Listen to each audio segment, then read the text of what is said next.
touch the skies.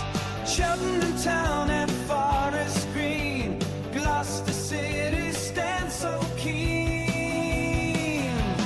Talk of the county, loud and clear. Good morning and welcome to another episode of Talk of the County Podcast, brought to you by Traffic Safety and Management, experts in traffic management, local depot in Gloucester, but support projects all around the UK. TSMs keep the road moving day and night, offering local operatives a great career prospect in a socially driven company that generally looks after its people and communities they serve. To find out more, visit www.tsmltd.co.uk. I am your host, Daniel Hopkins. I am joined by Chris Howes. Morning, Chris. Morning, lads. Dave Angel, Dave Jones. Morning, Dave. Morning. And we've got Sean. It looks like Sean, for once, your IT's working. Good morning, Sean. Yeah, no boys, all right. Oh, no feedback or anything. Yeah. So Sean's probably the happiest of us all on the podcast, and I'm sure we'll hear quite a bit of that through the pod. But before we go on to the depressing Cheltenham versus Colchester, let's go around the grounds with Chris. Yeah, thanks, Dan. Let's go around the grounds, sponsored by BAM Recruitment. They find better matches than most managers in a January transfer window. Whether it's temporary or permanent, they put the right people in the right places. Engineering, construction, and operational. No VAR needed. Check them out below. We start with the ladies and Cheltenham Town, who were at home to lose in the Women's FA Cup second round, where Lewes came out on top, winning 4-0. Cheltenham are back in league action later today at home to Billericay. Forest Green Rovers women were in league action last week at home to AEK Boko in the Southwest Regional Women's Football League Premier Division, where they drew 2-2. Forest Green's goal scorers were Katie Jones and Arian Robbins. They are away at Bishop's Lydiard later today. And Gloucester City were at home to Saltosh last week, where they ran out 6-0 winners. On the score sheet were Emine Eckert, Jessica Fraser, Liberty Gota, and a hat-trick for Sashi Kaneko Grun. Gloucester's game later today, away at Sherborne Town, has been postponed. In the Southern League Division 1 South, Bishop's Cleeve were at home on Tuesday evening, where goals from Toby Holland sealed a 2-0 win for Cleeve, and it was Toby Holland again yesterday, sealing a 1-0 win away at Mousehole. Hartbury were away at Bristol Manor Farm on Tuesday, where they fell to a 1-0 defeat. But yesterday, 1-2-1 at home to Swindon Supermarine. Noah Coates and Nathan Jenkins turning things round for Hartbury after being 1-0 down at half-time. Bishop's Cleeve now sits 6th in the league and Hartbury in 11th. Tuesday, Cleeve are away at Westbury, while Hartbury are at home to Tavistock. The Hellenic League saw midweek games with Tuffley in Floodlit Cup action, beating Shortwood 3-2 away. Cinderford, also in Cup action, lost out 4-1 on penalties after a 1-1 draw in normal time. In the league, Wednesday, Slimbridge beat Westfields 3-0, Fairford beat Pershaw 1-0 away, and Lydney continued their resurgence with a 2-0 win at home to Corsham. Yesterday, Cirencester beat Highworth Town 3-2 away. Slimbridge beat Mangotsfield 2-1 at home. Lydney won again 2-0 at home to Pershaw. Longlevens won 3-2 at home to top of the league Roman Glass St George. And Tuffley drew 1-1 away at Droitwich. Longlevens win over Roman Glass opened the door for Slimbridge, who are now top of the league. Lydney's upturn in results over the last few games has seen them rise from bottom of the league to 16th. Cirencester and Longlevens are within touching distance of the playoff places, sitting 6th and 7th, respectively. That's the roundup from around the grounds. So back over to you, Dan. Thanks, Chris. Brilliant as ever. Yeah, so you're better at reading these things than I am. One take, mate. One take. That's all I need. Professional. So, yeah, let's kick straight on. We'll start off with Cheltenham's 2-0 loss to Colchester yesterday. Yeah, wasn't the best. Dave's face. Hey, we got some little gimmicks to add in there, guys. So yeah, Cheltenham 0, Colchester United 2. Chris, how did you see the game? On the telly aspect. On the telly aspect. Yeah. No, it was it wasn't a great game of football, number one. We started really slowly again. Ethan Archer was not great again. And yeah, we just didn't offer a lot going forward, I didn't think, yesterday. Yeah, it wasn't a game where Colchester completely dominated. I mean, Forest Green love a stat, and the stats were pretty similar.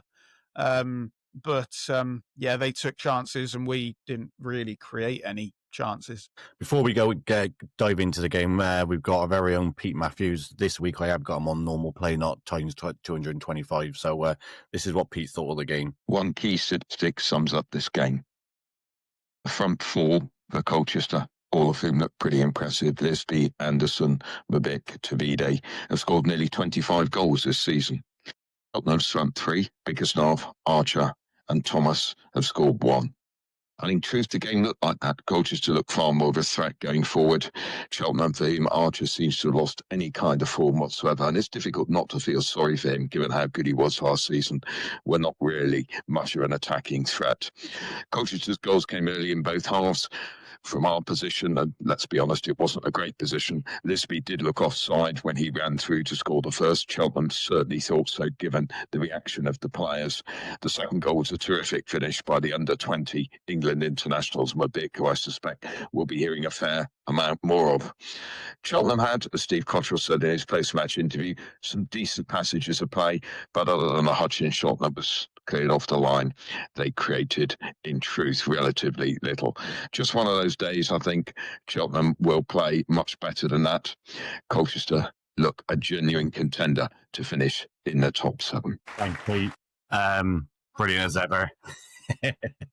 Can we just take a second and Yeah, I'll ask, what the hell was that? I'm a big fan of Pete's analysis, but I'm not sure it warranted that enormous round of applause, to be honest. We've had an upgrade, guys. We could add a few little things in now. I thought he was in a hall or something, just reading that out in front of a load of people. He's always worth a round of applause that Pete sends in, because he's probably the only Cheltenham fan I can talk to that I know talks sense. No offense, Chris. Cheers, Dan.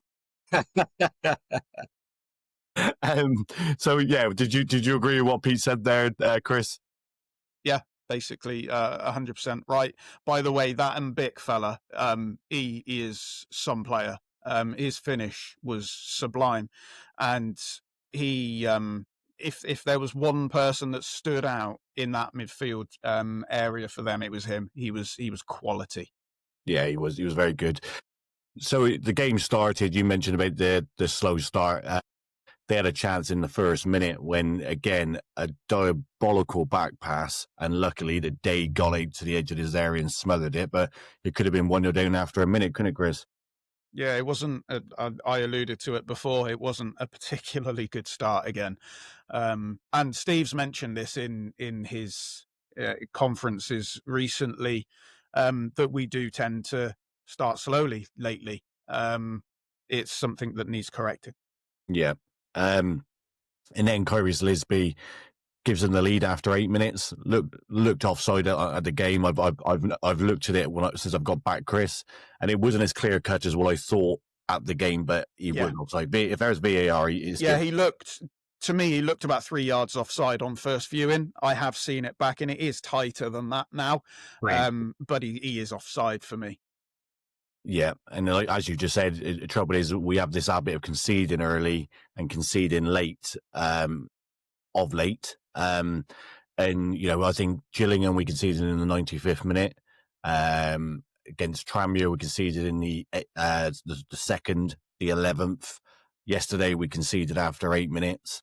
And just after half-time yesterday, 50 minutes, which we'll get on to that goal, but 50 minutes, 5 minutes into the second half, we concede again. So Steve Cottrell said what you said there, he's right. We're not giving up. By the time we get into the game and we start implementing our style of play on the game, it's too late. We're already we're making it hard for ourselves, basically. But what I will say is I think we've got more clean sheets than Gloucester and Forest Green. So Yeah, we've got what 10 minutes into the pod. It took Chris 10 minutes to get that in. Right. So, yeah. And then obviously, I've just gone through those results there. We had one half chance first half where Hutchinson hit it across the face of goal. And that was basically it. And they controlled the game, didn't they, Chris? And Anderson had that chance at the back post where it was harder to miss, to score. And it was missed. Mate, I put that in our group chat. I said that was harder to miss. And yeah, it really was harder to miss. He should have buried it. Yeah, then Sharing goes off just before half time, which looks like it's going to be an hamstring problem. That's going to be a massive miss if that's a long term one, isn't it? Yeah. Although I would probably say he's our weakest defender. Out of the starting lineup. But he will be a miss because he has been really, really good. The trouble is, if your weakest defender is really good, why are you third from bottom? I would have to disagree with that. Of the starting lineup, I think he was the weakest of the four. Yeah, he made a mistake. He made a couple of mistakes for me. But I'm not saying he is a poor player at all. He's not. He's a really good centre back. He just made a couple of mistakes for me.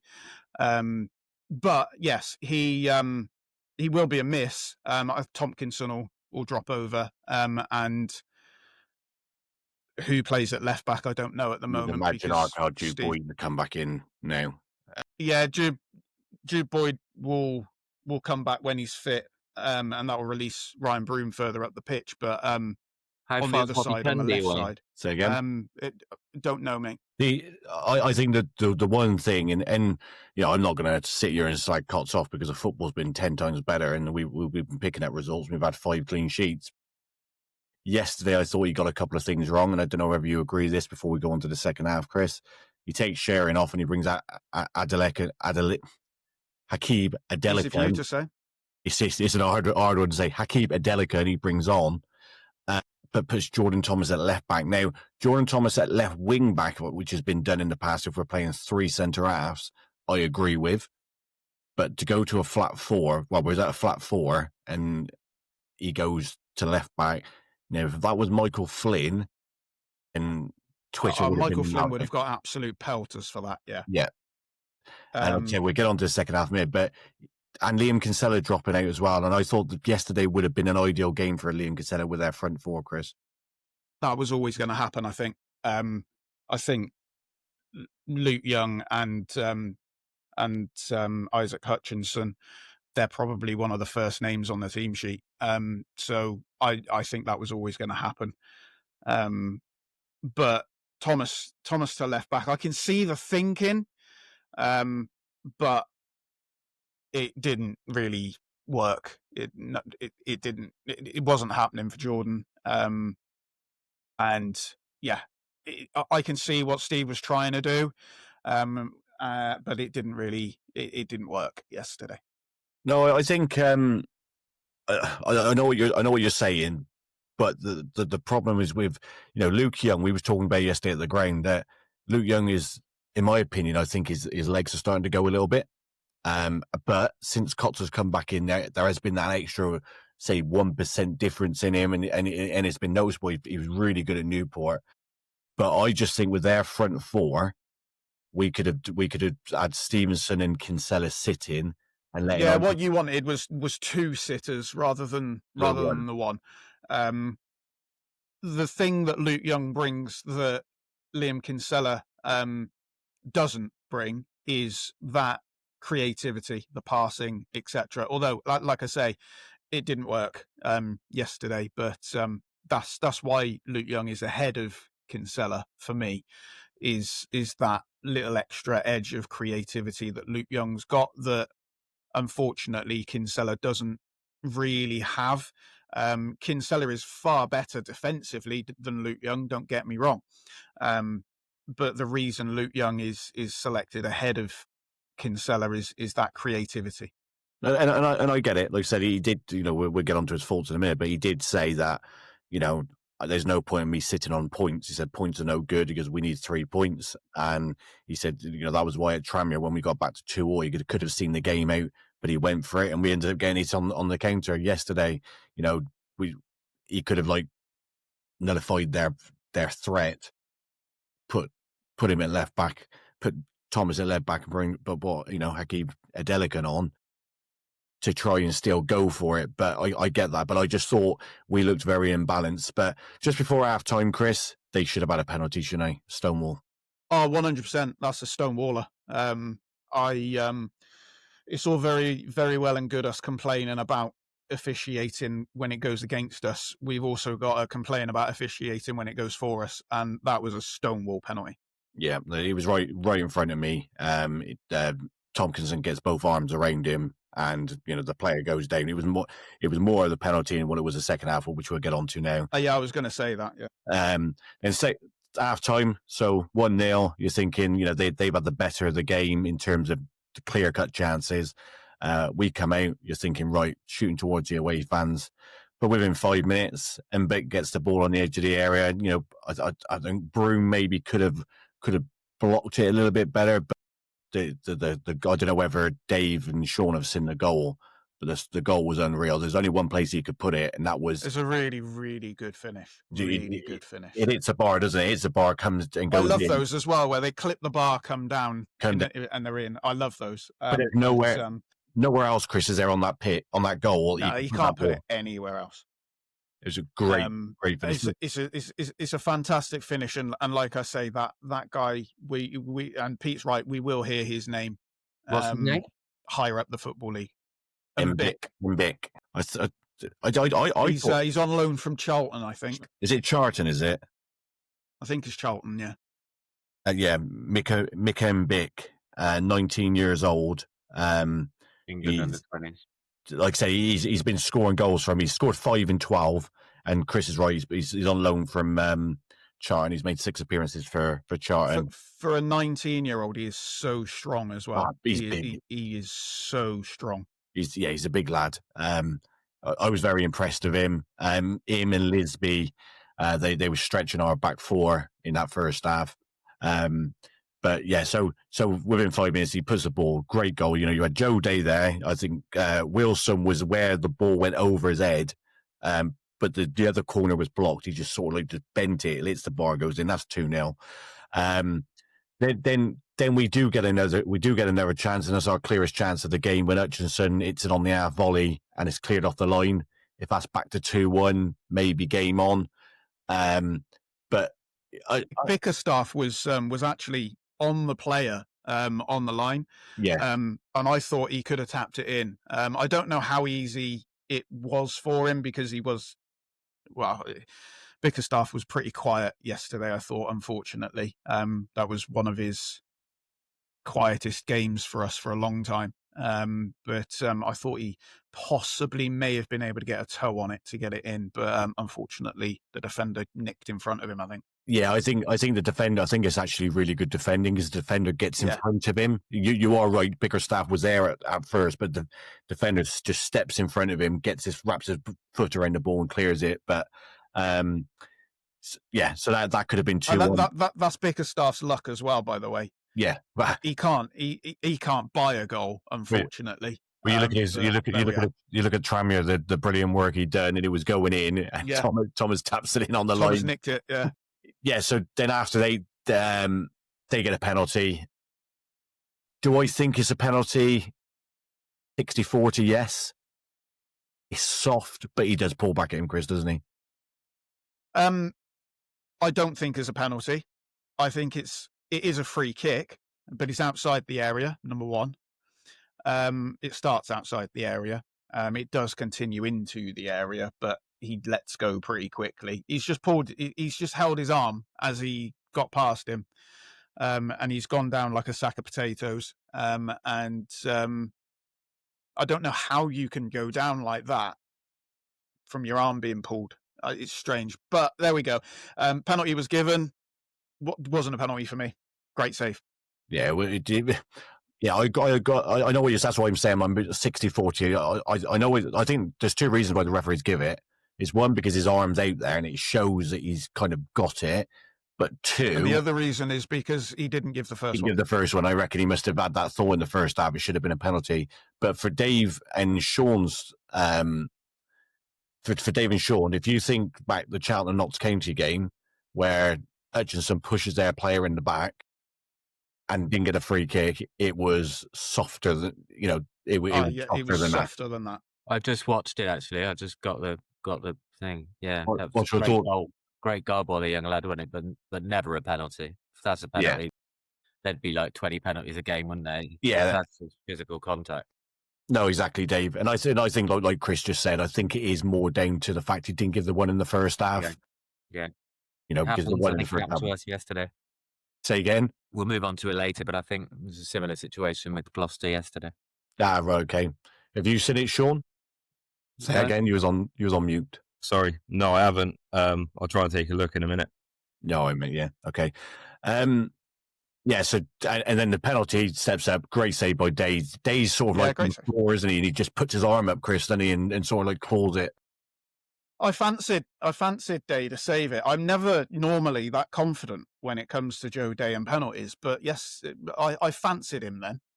It was a strange one. I thought to myself, he's going to save this, and he did. And it was, for me, it was a really good save. It's not a particularly poor penalty.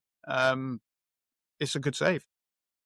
I actually, for the first time in my whole life of supporting Cheltenham, I didn't even cheer when he saved it, because because I just sat there because I just thought, we ain't getting back in this game. We're going to lose this anyway. Yeah, if we was peppering them, I'd probably be thinking a bit different, thinking right now, come on. But yeah, my missus jumped up. Yeah, we just didn't look like scoring at all. Unfortunately, save the Isaac Hutchinson chance, we didn't look like scoring at all in the game. And by the way, this is something I meant to mention at the start. Our crossing was diabolical. Yeah. There was a couple of times, I think Archer and Thomas, where I think Cots tried to be a bit kind to him and said, I don't know whether it's because their ground is open in the corners, he said, where the wind's catching it. And it is one of those grounds. Terrible. Yeah, it was terrible. Yeah, it was. So yeah, Dave saves a penalty. Despite having, and this has been pretty much a first this season, despite having more possession, both having 9 shots each, but Colchester deserved the win, didn't they? Yeah. It was, Colchester will be there or thereabouts if they play like that in most of their games. They'll be top 7, I would imagine. They're certainly in the top 7 sides that I've seen this season. It's just one of those days. Their front four, I think, would do them the world of good. I think last season, Colchester, I think they had like 50 summit points. 52 goals in 46 games. Their problem was scoring goals last year. It's got a really good mix up top. Yeah. They've got pace and a lot of that Lisby fella he's no slouch. He is rapid. No, you're right. And I think and Bick in behind in the kind of 10 role, he's so strong, and they'll pick up a lot of points. Yeah, I think they've got a good blend this season, and defensively, I think they could be weak, and they will probably concede a lot of goals, which will be a common theme with me. Their downfall. Yeah, but it'd be ironic if they do, because last season that was their strength. But January is coming up. We're coming into December. A big month for Cheltenham. December, Harrogate, Shrewsbury, both at home. But we need that striker. You know what I've heard is Adelican, and I was talking to someone yesterday at the ground. Adelican has got an offer on the table from Saudi, and it didn't go through in time, and that's why we ended up getting him. I think that doesn't mean we're not going to keep him, and I've got no insight of whether it's definitely going to happen. But I do know that he's had an offer from Saudi, and I think Steve Cottrell said this in his press conference that he had an offer from abroad. It'd be a shame if we just get him up to fitness and he goes, because when he came on yesterday again, he just shows up with the qualities, doesn't he? How old is he? 27, I'd like to say 27. I think he's 28. 28. When you're getting off from Saudi, it's tough, isn't it? I mean, like, the money he's going to make from doing that. It's one of them for me. I think yesterday was he played his longest for us, and I think it was probably his poorest display. He gave the ball away really quite a lot. That. I mean, I know you all said he looks really good, and I'm not doubting he's a good player. He did. He does look really good in flashes, but he gives the ball away a lot too. He's not really producing, is he? Well, say produced, I think that's a bit unfair because he's not started a game. I don't think he's played enough. He's had 20 minutes to here. Really produce. Yeah, he's not started a game yet. But obviously what I see at the games is what he does off the ball, and that what he does off the ball shows he's at next level because he doesn't just sit there. He runs off and like a dual one touch pass and then he's gone. Where some of the players we might have get the ball goes into them, they pass it back and they just stay static. But what Delican does, he's pulling off and he's finding that space. But I think it would be a shame, if we do lose him in January, because I think probably by the mid-December he'll probably be ready to start a game. And he came on after 35 minutes yesterday, and I think probably the last 15, 20 minutes of the game he disappeared. And I think that's just down to match sharpness. He does give it all. And Chris is right. He did give the ball away a bit yesterday. Let's be fair, pretty much every Cheltenham Town player on the pitch did. Oh, yeah. Yeah.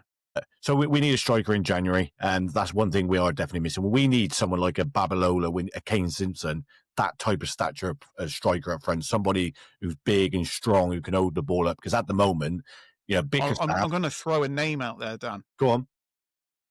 Keone Tete. Oh, I'd love him back. Absolutely love him back. And do you know what? I got to throw another name out there, and this is me dreaming a little bit. But as there's rumours that Millwall are ready to send him out. But yeah, I saw your post, Macaulay Longstaff. Well, yeah. But the thing is, he's another player. He's stepped up the level, and it's not worked out for him, is it? It's not worked out. No. You look at Shaminga, who's now at Crawley. He went from non-league into the football league. Didn't work out for him. Longstaff, we just talked about. There's been Chris Clark, went to Peterborough League One, hasn't worked out, and he's dropped back into the National League. Sometimes this is why, Dave, the conversation we was having last week, like sometimes players absolutely boss the leagues they're in. Oh, yeah. And finding that next level is hard. I don't doubt what you're saying. That some player, they find their level, don't they? And I think, Yeah, let me just put it out there. I do not think we'll get Longstaff, and no matter what money Mike Garlick's got, we won't get him. If Longstaff goes there, he's going to go to a League One club, but I would love to. That's the sort of player I'd want. Yeah. And I think that's that sort of name is the type that we can get now. Maybe not him. Maybe he's a step too far. But I think that we can get those kind of players now. I mean, you look, last season, do you see a Ben Stevenson, a Jonathan Tompkinson come into Cheltenham? No, you don't see that. Well, we was talking about this yesterday with this person I was talking to, and I said, Shearing, Tompkinson. His name's Shering, by the way. It's not Shearing. Shearing, S-H-E-R. He hasn't got a goat in front of him. Sharing. It's sharing. Yeah, I was talking to this person yesterday, and exactly what you just said, Chris. Those players don't sign for Cheltenham without Mike Garlick there. But at the end of the day, this is what football's about now. Forest Green, they'd be below Gloucester City, I would imagine, without Dale. But it's true though, Sean, isn't it? You've been supporting Rovers for years. Without Dale's money, you're not competing at the level you do, because football's all about money. Well, to be fair, I mean, in the days of Horsley and Peake, they were an established National League club, weren't they, before Dale? So as much what I mean is when it came to get into League One and League Two, I agree. Yeah. But I mean, they probably can't really. Where they are at the moment is pretty much where they were when Dale arrived, which kind of makes different end of the table and different. So what you're saying, Dave, is despite Dale's money, they haven't 46, progressed at all. 46 million, and they're in the same place as they were You, before. you see that, Type Sean? I started off a genuine conversation, and then you look at the future game, mate. To be fair, you're only jealous because we're near the top. You can only be talking to Dave then, because obviously, we're talking about non-league, aren't we? Anyway, quickly on to Cott's thoughts. He said didn't start well, but that's been the same for a while. We don't have to wait to get a punch on the nose to get started, which I think is fair, Chris. That's what we've covered. Second goal, despite a good finish, we should get the block in.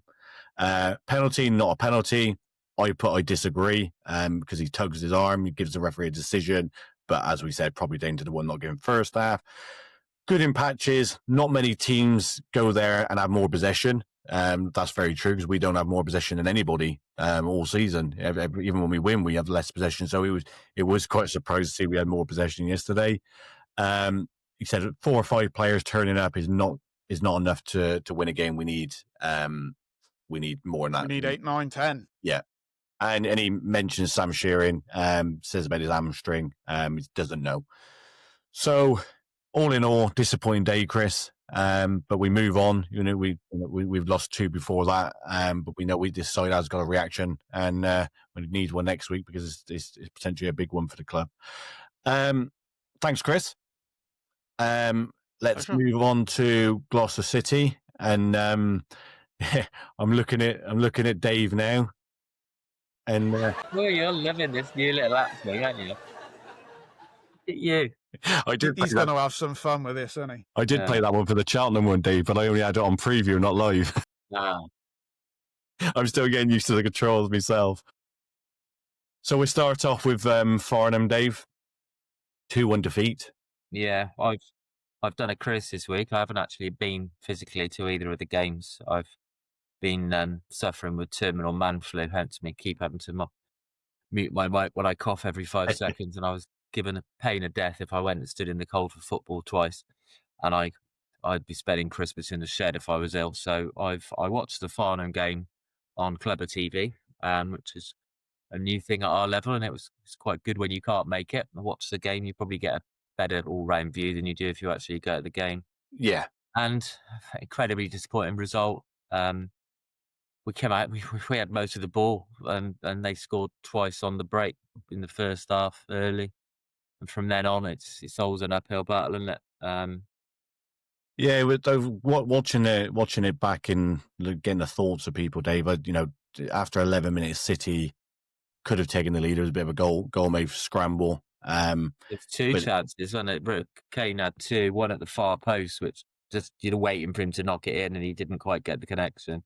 And then there was a goal-made scramble. The ball fell to Kane Simpson again, 2 yards out, and he swiveled and just didn't quite connect with it. If one of those or both of those go in, it's a very different game. But it's they scored. They played very different to how they normally play. They're normally a really passing side, but they had that the lad up front who was quick and strong, and they played very direct. They kept playing the ball in long, trying to catch us on the break, and it worked. Their first goal, long ball, and the guy just sort of, part of me thinks if Ben Richards Everton's in that position, that the defender doesn't get out muscled and he's not able to hook the ball round the corner. But he wasn't, and he did. So yeah, and that guy took it really well. It was a good finish when it was Dean. You'd only come on in the 15th minute as a sub, didn't he? And yeah, I mean when their lad went off, what's his name, John Joe somebody went off. He's one of their better players, and that was oh, excellent, he's gone off. But yeah, the guy who replaces him smashes one in after what was it, 11 minutes? Did you say? There was 32 minutes they took the lead on. Oh, was it that late? Was it 32 minutes? But he'd only been on the pitch for 15 minutes before. Yeah, he scored. Yeah, good for. I mean, he struck it really well. I've only seen it from the side, so I don't know how close it was to the keeper, but he certainly hit it with a lot of power and beat Jared. So that's 1-0, and then 2-0. The minutes later, in the 35th minute, you go 2-0. We let a guy run. We let him run, and ended up getting fouled. And it shouldn't be a position where they score from. It should be a dangerous cross type position. Ball played across, and it's one of those that you see quite so often that the keeper's waiting for who's going to get a touch, and the answer is nobody. But it just goes in the far post. It's just gone straight across everybody and nestled in the far corner, and it's 2-0, and it's a long way back. Yeah, they Farnham obviously they had the free kick, and like you said, it's 2-0, but City get one back just before half time. Yeah. Sean Spence scoring again. Yeah. I mean, it didn't hardly break the net. It was one of those that it's like you're waiting for it to cross the line. It seemed to take an age to roll over, but it did. And you go in at 2-1, and you quite fancy your chances then, don't you? It's like change the landscape of the game a bit, that late goal, and you think Daft's going to fire him up for the second half, and you wait for him to come out all guns blazing. And quite frankly, we just didn't. Didn't really create much. Had plenty of possession, passed it about, but just like that cutting edge. It was one of those days. You have a day, don't you, where every player is not going to play to their best of their ability on one day. But as just alluding to what you said a minute ago, you need 6, 7 players having a good game, don't you? And if you get that 6, 7, 8 players having a bit of an off day on the same day as we did, then you ain't winning. And although to say Farnham deserved the win, and we probably had as much of the game as they did, but they took their chances. It was a very, very professional performance for them, and they went home with the 3 points, and fair play to them. Yeah. After obviously Farnham just into the second half, a couple of little things. Farnham could have taken their 2-goal lead again. Thompson had to make a real good save, and the first thing I seen when I seen that was the I think we might have cursed City last week, because we said you seem to have got out of that slow start after the second half, exactly, and but it did seem like the second half did kind of just peter out a bit. It did. We just didn't seem to be able to show that intensity that you when you're 2-1 down and there's 10 minutes left, you always quite fancy your chances, don't you? Because you know that you've got nothing to lose and you can throw people forward. And I know when it's the other way around, you never feel very secure when you've only got a 1-goal lead and it's coming to the end. You always think, they've got nothing. They're just going to chuck everything at it. But we just didn't seem to. As you say, it just sort of petered out really, and disappointing. Yeah. Obviously 7 minutes added on as well, which obviously disappointing. I think I've seen a couple of City fans saying that, with 7 minutes added on, you were expecting City to pepper the goal, but didn't come, did it? No, they look pretty comfortable, to be honest. Yeah. Just talking about the starting lineup, Dave, the one thing which is the one, this is, like I said, I like Daff, and I like listening to his interviews, and I think he's honest and all that. But the question I've got here for you, obviously, Richard Everson started on the bench, and so did Joe Hanks. Do you think he's a bit guilty of tinkering a bit, Dave? I don't know. I think he's very much a squad manager. It's a squad game in his head, and he picks a team based on the opposition, but also based on keeping everybody fresh and available, and looking at. We've got a lot of players he said after yesterday's game that we're now looking in for the first time in a while in a good position injury wise, but we have had a lot of players who, whilst not injured, weren't 100% fit, nursing little knocks, getting back to full fitness. So I wouldn't be willing to comment on his team selection because I don't know the ins and outs. You don't know what players have got a little knock. You don't know what players have got a little sore hammy or whatever. I trust him implicitly. He knows better than me. All I know is when I see a team lineup and I see Bree not there, my first thought is, because I'm more confident of us keeping clean sheets, although we didn't yesterday when he's there. But yeah, Daff knows the players' fitness, and I'm more than happy just for him to pick the team and us to support him. Yeah, there's no question him. Obviously, he's the manager, and he knows his team, and it's probably a fair comment what you said about keeping players fresh. But I've been looking at a lot of Wharton and Ersham's starting lineup, and they seem to be sticking with almost the same side. And the bit what just just surprised me a bit. You just had 2 clean sheets in a row, and Yeah. then Richard Everton's, on the bench. And you mentioned that the presence he gives Gloucester when he starts, and I should imagine when you're coming against, and I don't mean it's disrespectful, the less fancied side in your league, and you'll probably be a bit more direct. You kind of want a Richard Everton at the back, don't you? Yeah. Yeah. Just going on to and the home record's now gone, Dave, It has, yeah. which is obviously a disappointment for you guys. Yeah, but as we've said about all 3 of our teams, you're never going to win them all, are you? It's a long season. Maybe sometimes a record like that is a bit of a monkey on your back. It's gone now, so just game to game, just got Game to game, try yeah. and get as many points as we can. Yeah, Daft's thoughts after the game was thought took the goals out. You were take the goals out of the game that you thought you was in complete control as a game. Would you say that's fair? I've seen. I mean, yeah, having watched the game, they didn't look like scoring apart from when they did, if that makes any sense at all. The goals would come pretty much against the run of play. We had the ball, they had a chance and just broke forward and scored. It's a difficult one, isn't it? Yeah, I can't disagree with him, but you can't. Unfortunately, you can't take the goals out of the game, can you? Because they're what the game's about. Yeah, no, exactly. And then he goes on to say that the City are not ruthless enough. I think he's been listening to Robbie Savage. It's just a bit the ruthlessness in front of goal, conceding poor goals. But then again, does that come back to taking arguably one of your best defenders out? Well, he was there yesterday, wasn't he? Which we'll move on to next. Yeah, it's very true. And was waiting for that moment second half, which we covered. It didn't come. And Dave, some banter between your fans and their fans about them bringing 6 and yeah. Well, one of our fans has got an X account, and he likes a bit of a wind up, and he's mocking. I mean, they didn't bring very many at all, but some games we don't bring many. It's a Tuesday night, isn't it? So, yeah, we've sort of set ourselves up. We've got a few clubs having a little pop at us, Basingstoke, and play a few teams who are seeing us as sort of like really big times. But we are what we are. I think if they think we thought we were going to walk the league, I can guarantee no City fan ever expects to win any game.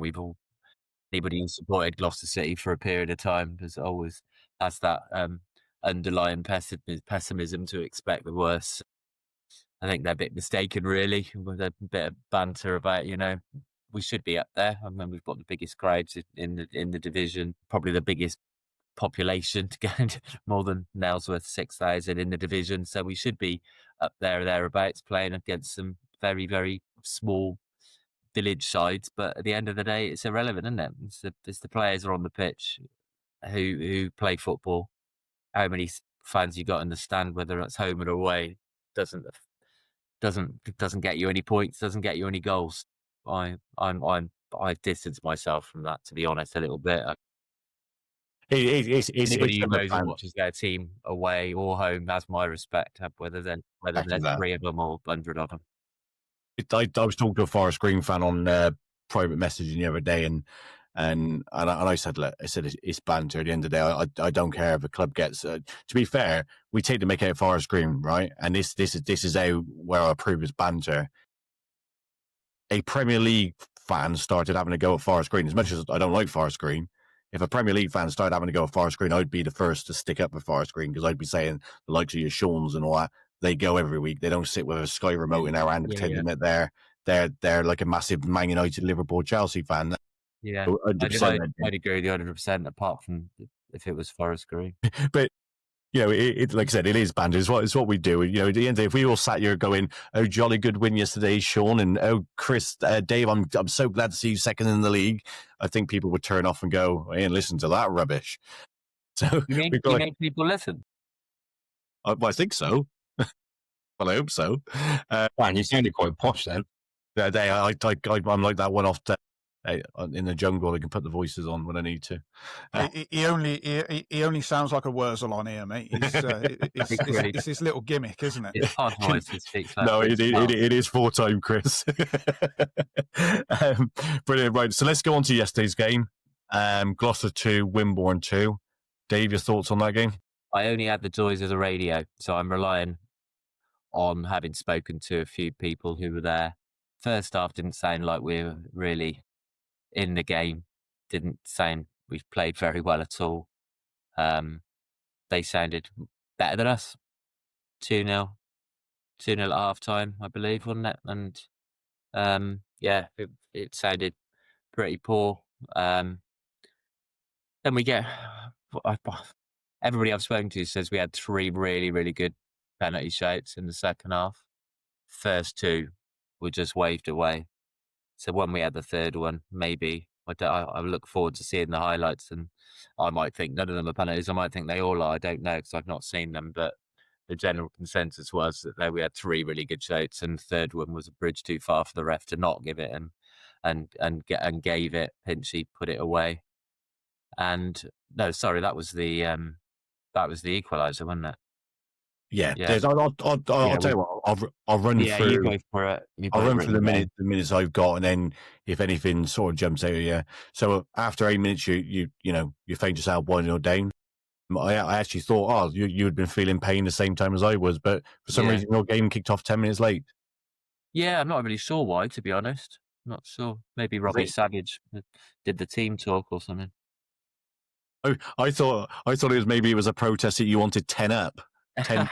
That'd be handy. So yeah, you're 1-0 down again. It's that little Achilles heel, whether it's the start of the second half or the beginning of the game, sort of giving yourself a lot of work to do, Dave. Yeah, because it just makes everything so much harder, doesn't it? When you go 1 or even 2 down, it's like it's a struggle from then on in, isn't it? You got to keep it tight. But that, according to Dav's interview, that's what he wanted to do, but it didn't work out. And I think their second one was some 25 minutes. Carmichael wonder strike, but going at 2-0 down at half time, and it's a struggle, isn't it? You did have a chance just before half time. King Bidet rounds the goalkeeper, but just couldn't keep it on target. Yeah.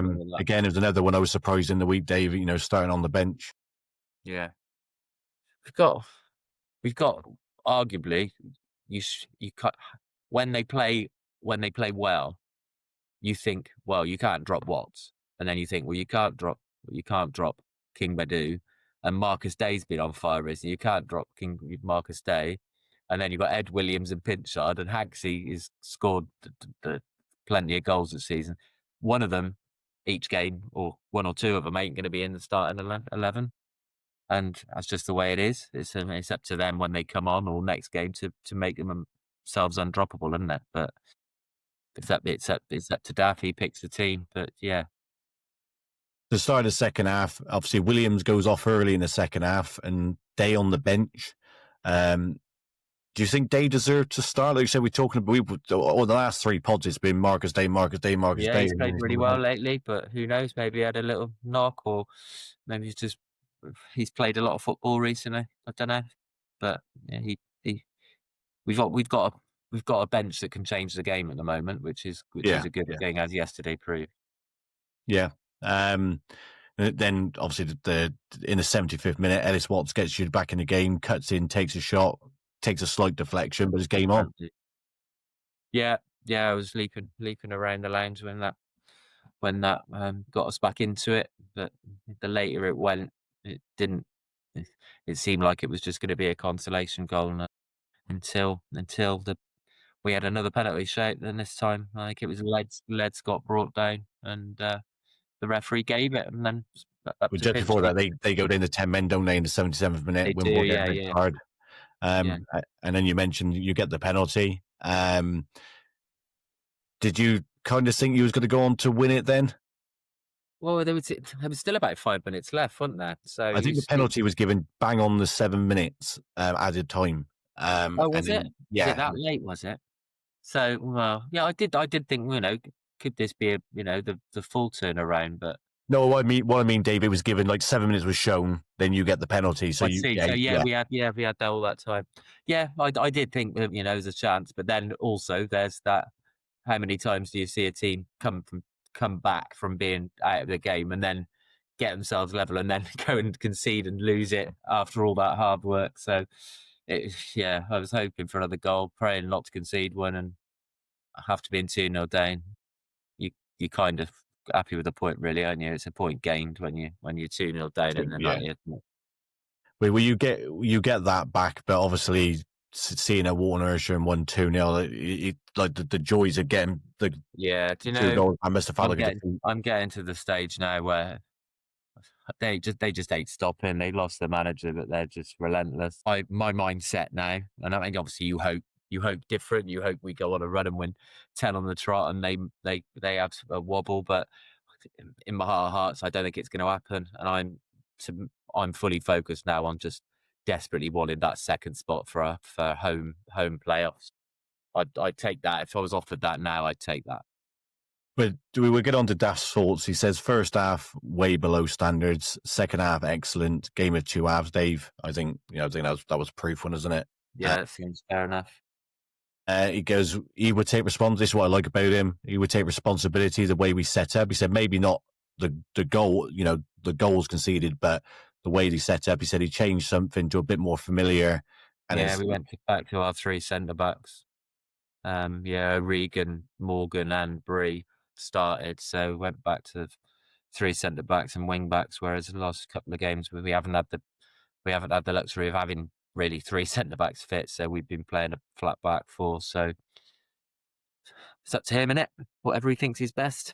Yeah, he's the one who lives and dies by his decisions, doesn't he? If we all as fans, if we were that good, we would be in the dugout, not sat in the stands watching. He did say it's a tough place to go. They haven't lost at home this season. They'd won 5, drawn 2 before yesterday. So now they've won 5, drawn 3. So they've still got unbeaten at home. They're in the playoff places, I think, all just outside.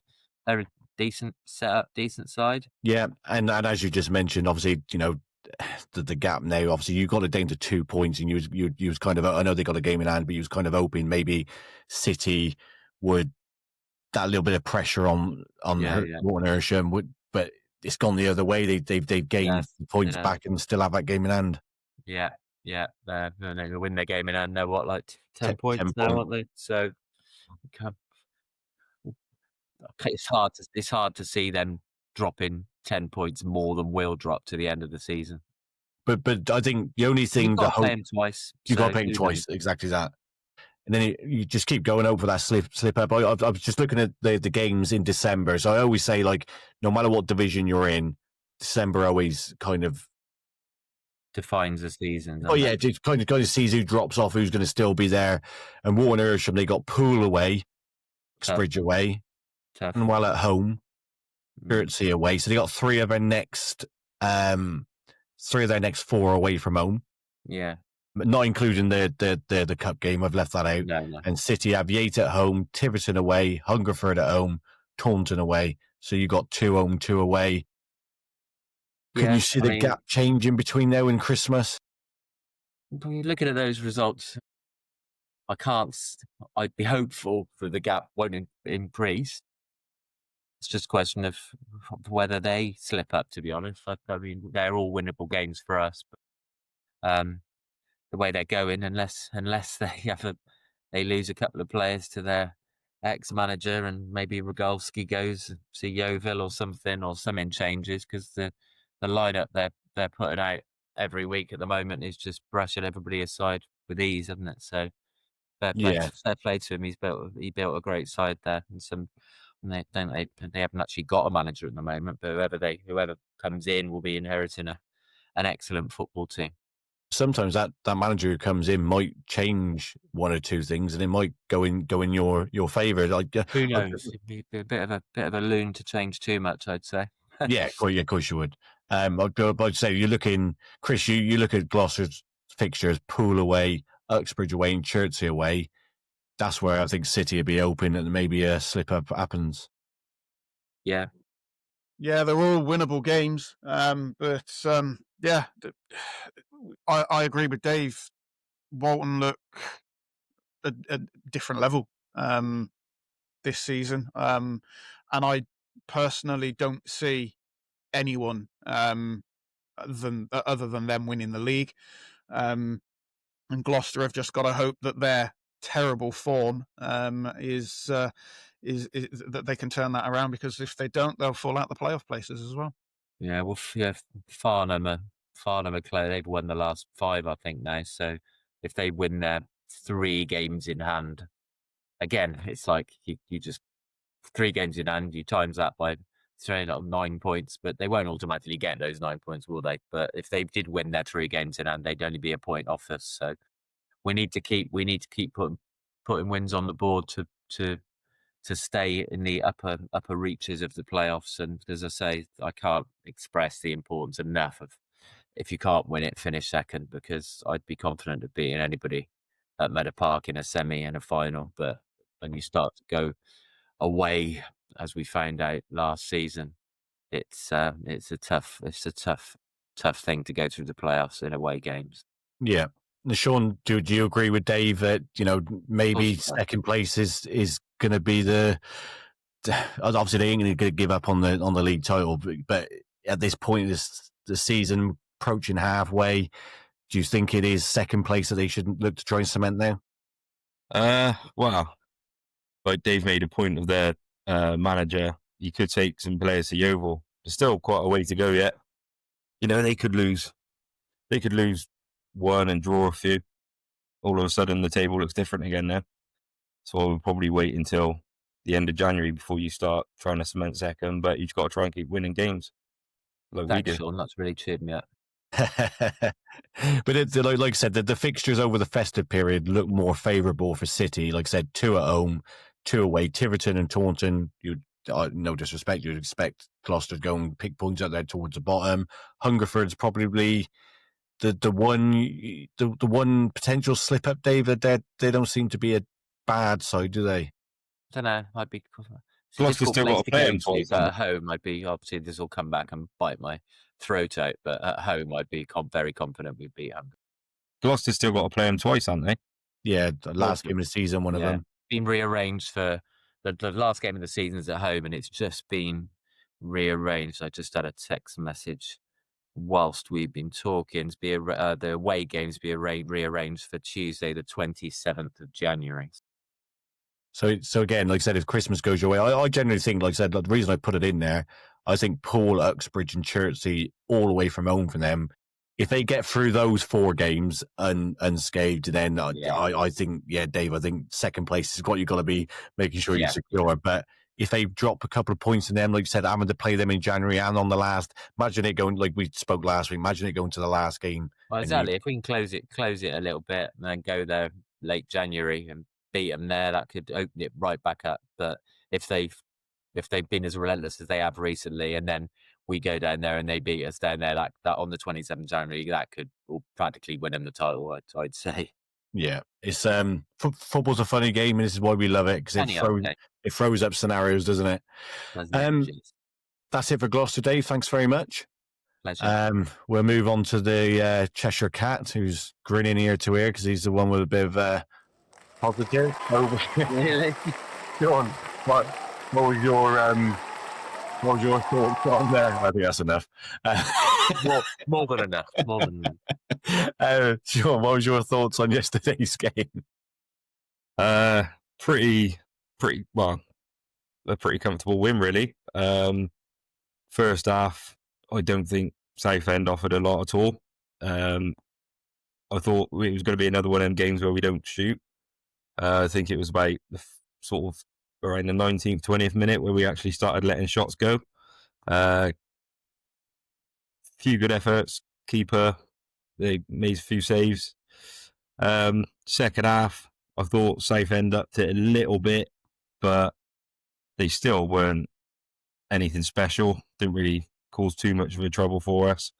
Their goal sort of came out of nothing. I thought, looking back on the highlights, it looks like it was probably offside. You can't really tell from the angle, But when you sort of look at the players, their players are far well ahead of ours as he knocked it in. So I'd like to see it from another angle. But yeah, it was a pretty solid performance. I thought the first goal was well taken by Whitwell. Brilliant little finish. And then the second goal was just, I ain't too sure what happened with their keeper. I sort of, when you look at it from the highlights angle, it's gone right next to him. But it was a hell of a strike, but it's just gone right next to him. I don't know if it's moved or what. Yeah, but let's jump into the game and we can talk a bit more in depth on that. So the first chance came after only 11 seconds for Safe, and they actually had to say a decent chance. It was a half chance, or just zipped over the bar. Then 50 seconds later, Forest Green came close. It was a bit of a fast start, Sean. Yeah. I mean, we were getting in very good positions. And then, like I said, for the first sort of 20 minutes, I don't think we really got any shots where there was a chance. I think like Gilly had a chance where he tried to cut in rather than hit it first time. And then he had one very similar not long after that. And he did hit it and sort of worked the keeper. Probably was obviously losing it on the sideline about shooting again. Yeah. Like I said at the start of the game. But yeah, I mean, we had a fair few chances. I thought Nick Orton could have scored. He should have probably scored. Temi, he hit the bar. He played quite well. So I mean, yeah, on the basis of the game, Southend weren't that great. I mean, they went up a goal up, but I think the goal was somewhat nothing. Yeah, I think of what you were just talking about there. I think it was in the 18th minute where Gilly Biabu, the ball came to him, and it's sort of like he was running onto it, wasn't he? And then he should have just hit it, but he cuts back inside and they clear it. That was obviously the perfect example of what Rob has been on about, hasn't he, for weeks? Yeah, and like I said, he had one not long after. Well, I ain't sure how long after that. It didn't feel too long after that, which was identical, and he did actually hit that one. Yesterday, we were letting shots go, and I think it showed with Macca's goal. If you let a shot go, God knows what happened, but it did go in. So that's what we need to do. Yeah, he did. You said about Horton. That was only a minute after that, where he took a shot. And what I did notice yesterday from the highlights was maybe the message is getting across, because, like I said, in that first half, you were taking shots where before you would take that extra touch and it would get cleared. So maybe Robbie's message is kind of getting across. Yeah, well, like I said, it was only when I sort of watched highlights back this morning and I realised how many shots we did actually let go in the end. And they were all doing it. Nick Orton, he had a couple of good chances. And obviously he plonked over the bar. I wonder whether he could have taken a little, a quick touch on that just to set it and then get a cleaner shot off. But then if he does that, you sort of say, oh, he should have hit it first time. So, they don't win in them sort of situations. But no, it was a good game. I thought we played well. Like I said, created a lot of chances. I thought Nick Orton done well. Mendy at the back.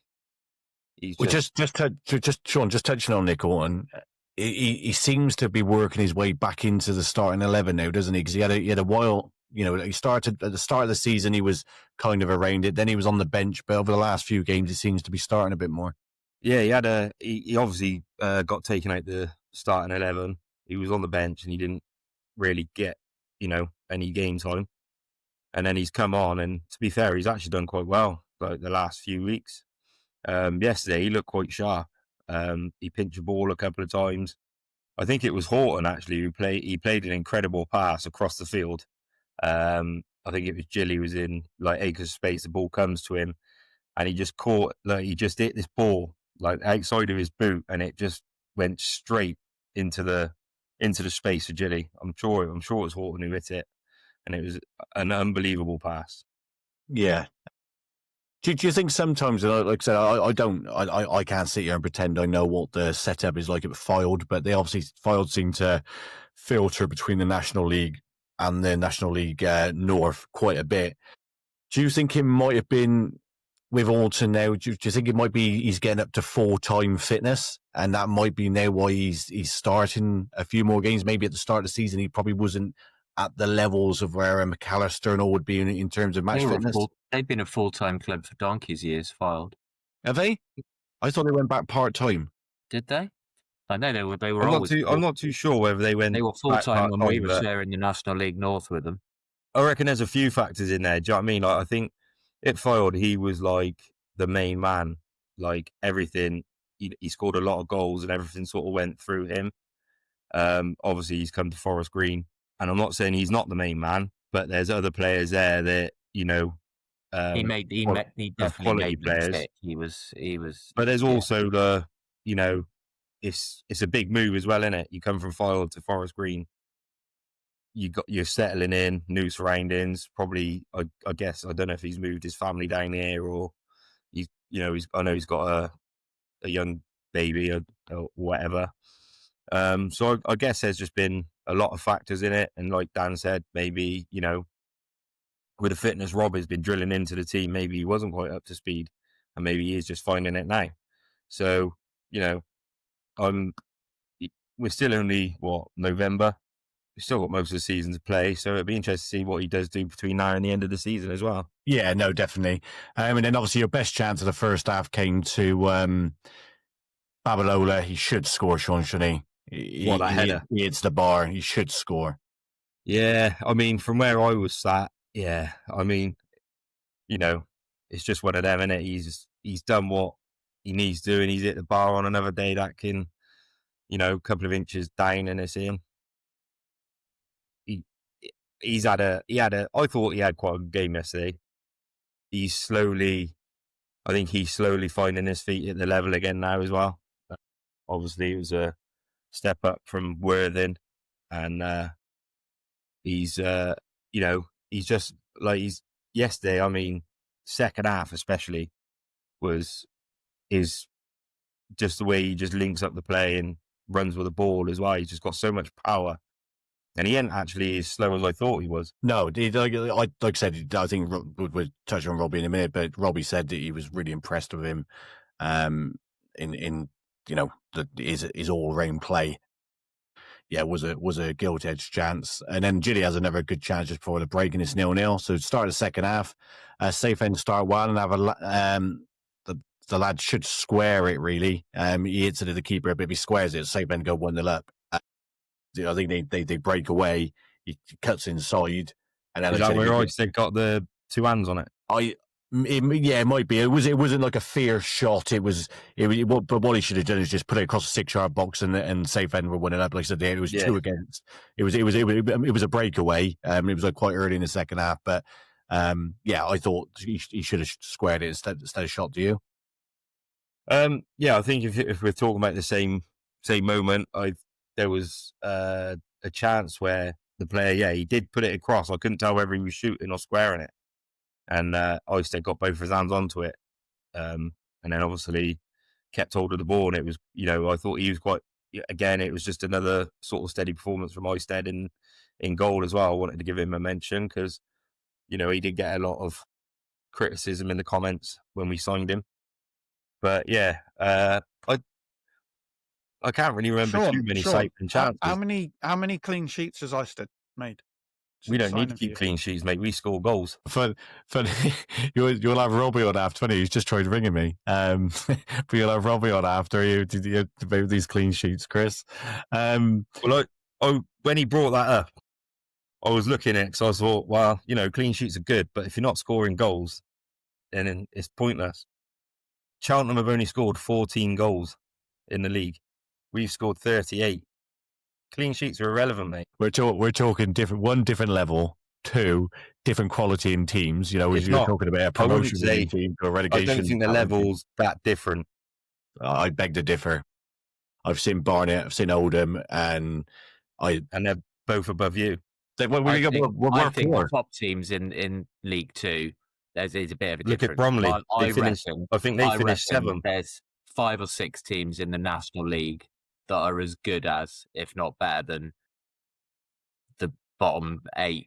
Yeah, no, there is that. But what I'm saying is that, you look at Bromley. Bromley didn't finish 7th. They finished outside the playoffs last season. But I meant in the National League. I'm sure, didn't they finish 7th or something like that?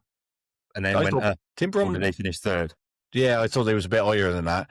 But the difference with Bromley last season was Michael Cheek scored 25 goals. Any side who has a striker who scores that many goals is your difference. But isn't it? What I'm saying is that we know we're poor. But I think once Cottrell gets a few players out and brings a few more in, I don't think Cheltenham will be anywhere near that bottom two come May. Do I think we're going to be in the playoffs? Absolutely not. Do I think we'll finish company mid-table? No. But I think we'll finish around about 14, 15. There's enough in that side. But anyway, we're not talking about Cheltenham. We're talking about Forest Green.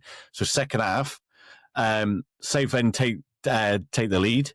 Scott Morris, you questioned offside, Sean. I kept going back. Was that and his forward goal? Back. It was he was when he slid in, I wasn't thought it? it was someone. Or was it Scott Lamont Morris who or put the something. ball? Was it Scott Morris who put the ball in? I think he put the ball in, Right, yeah, and then it got touched inside the 6-yard box, which is why I think it was offside. I couldn't see from where I was sat. Yeah, Scott Morris was involved in it, so he puts the ball across, and the lad slides in and scores. I've gone back and forward. I tried to pause it when he's put the ball, and I'm looking. Who plays your left side of centre half? It was Was it Mendy? I think it was no. I think Carnu was on the left-hand side of the centre half. The Carnu was on the 6-yard line. I tried to pause it as the player hits it. It's just because you can't see him, but I'm just trying to work out whether that when the ball was played, he would have made that yard on Carnu, because Carnu was, like I said, he was on the 6-yard box, but because of the camera angle, you can't see. That's what I mean. You can't really tell, but it looks like he's too far ahead. I think he's got a couple of yards on him, hasn't he? Yeah. It was like I said, So you can't really tell. It looks like he's too far ahead. But I mean, either way, the goals happened. I think they sort of celebrated, but even their bench was looking down at the linesman, waiting to see if the flag went up. Yeah, it was definitely one of those ones where you would look at the linesman because it was tight, but the camera he never put the flag up, and they celebrated like fully then. And I thought, it was just going to be one of them games where it was all us, mainly all us, and then we just couldn't sort of be ruthless in front of goal and get the goals back. I'm not going to lie, Sean. When I saw that you went 1-0 down, I was thinking, at least it's going to be easier on the pod tomorrow, but it wasn't. You actually just press a button to do a laugh for your own joke. So obviously, it's on the 76th minute, nice bit of play by Rovers, played the ball out wide, found Alton, who puts the ball over the stand really badly. Almost hit my car in Colchester. I think that's what I'm on about. I'm wondering whether he could have taken a touch and then hit it. But then if they take a touch and get tackled, you're then like, they should have just did that first time. And then 2 minutes later, Noel's ball in. Good finish by Whitehall. I like that finish. It was good. I mean, the finish was brilliant, and it was funny. I was actually saying to a mate of mine in the game, I said how good Whitwell was. I said the only thing he needs to add really is some goals to his game, and I said you don't ever seem to score enough. And then he goes and does that. I mean, that was a brilliant finish. I watched their manager's take on it after, and he reckons he mishit it, but I don't think he mishit it. I think he meant to do what he done. And then 2 minutes later, Carl McAllister unleashes one. But in my opinion, the keeper has to do better. I watched it 3 or 4 times. Yeah, this is what I mean. Again, a mate of mine messaged me and was like, who scored? So I was just messaging him back. And that goal happened. And as I looked up, it bounced out the net. So I thought it had sort of gone in the top corner. And it was only when I watched the highlights back and I saw it was a hell of a strike.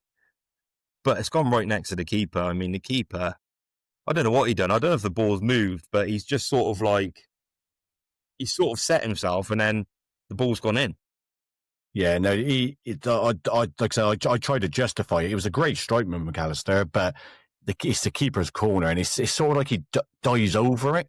Did it have the Josh Martin wobble? I don't know. It's hard to tell from the angle that you see on the highlights. Like even now, you can't even see if it's moved or what. But the keeper's just done nothing with it. Yeah, you don't want. Again, it's one of them where this is why you got to shoot.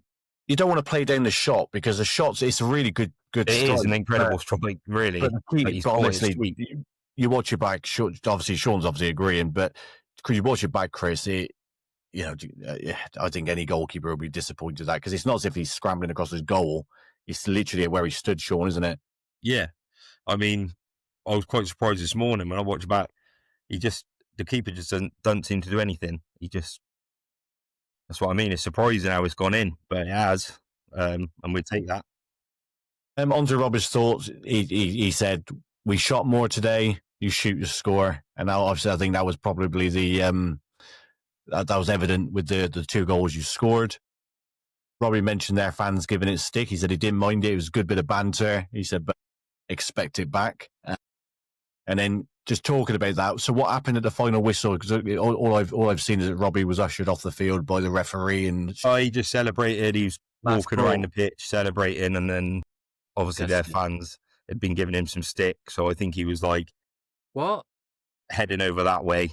And then obviously all the players sort of then jumped in, and apparently the referee told him that he needed to, or the security guard said that he needed to leave before the referee sent him off. So he sort of got ushered away, and obviously the players just had a bit of handbags, and and that was the end of it, really. Dave's absolutely fuming that someone upset Robbie. It's just so unnecessary, isn't it? it just This is akin to clubs having goal music when a goal goes in. It's that when bad. you're doing to see your face, Dave, is great. Right,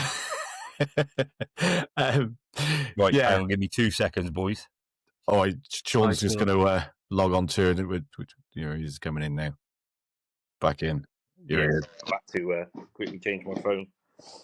So, Sean, just I'm going to put you on mute while I talk. So he praises Babalola. While he's O+, he said because he's rubbish. But I think he's saying that, isn't he? Because he doesn't want him to get recalled or any other clubs to look at him. Yeah, I think I tweeted something similar the other day, just saying Whitwell's not very good, so hopefully we get to keep him for the rest of the season. So yeah, hopefully West Brom do allow it as well, because he's playing well and he's happy, and I think that's the main thing in the players. Yeah, no, agree. But all in all, Sean, is a massive 3 points for Forest Green, because even though it was a tough game for yourself, everybody else around you won, and York City looks strong, don't they? We haven't really spoke about York much. We've mentioned them, but we've not mentioned them in the same breath as Rochdale and Carlisle. But they won 4-1 against Rochdale. They beat Carlisle 5-1. They're really starting to put, and they won 5-1 yesterday. They're really starting to put teams to the sword. Is it a bit of a worry that they're on a bit of they're finding that bit of form? I don't think it's a worry, but they are banging form and they're scoring goals. I've had a look. They've scored over 50 goals already in the league. So, they're dangerous. They're definitely dangerous. Yeah, so that's the end of the Forest Green chat.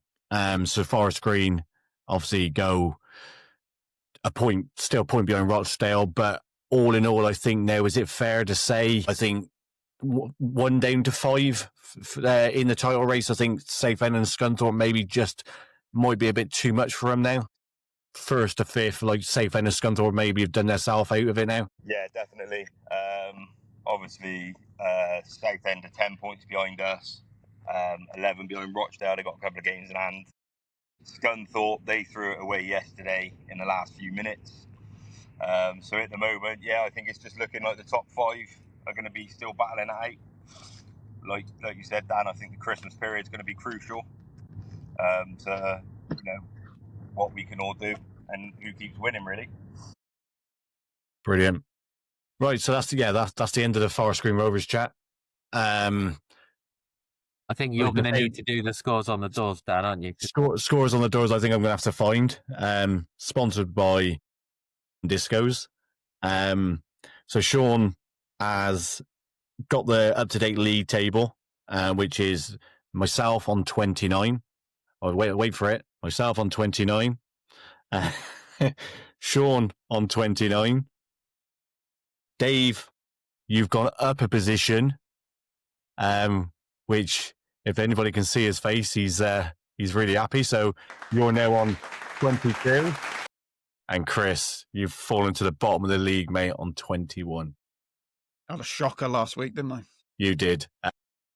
But we'll have a more in-depth scores on the doors next week when obviously when Sean can do it. But yeah, I don't think many people picked up many points last week. I think I picked one up for the correct. I think I predicted Gloucester to win, to draw Dave yesterday.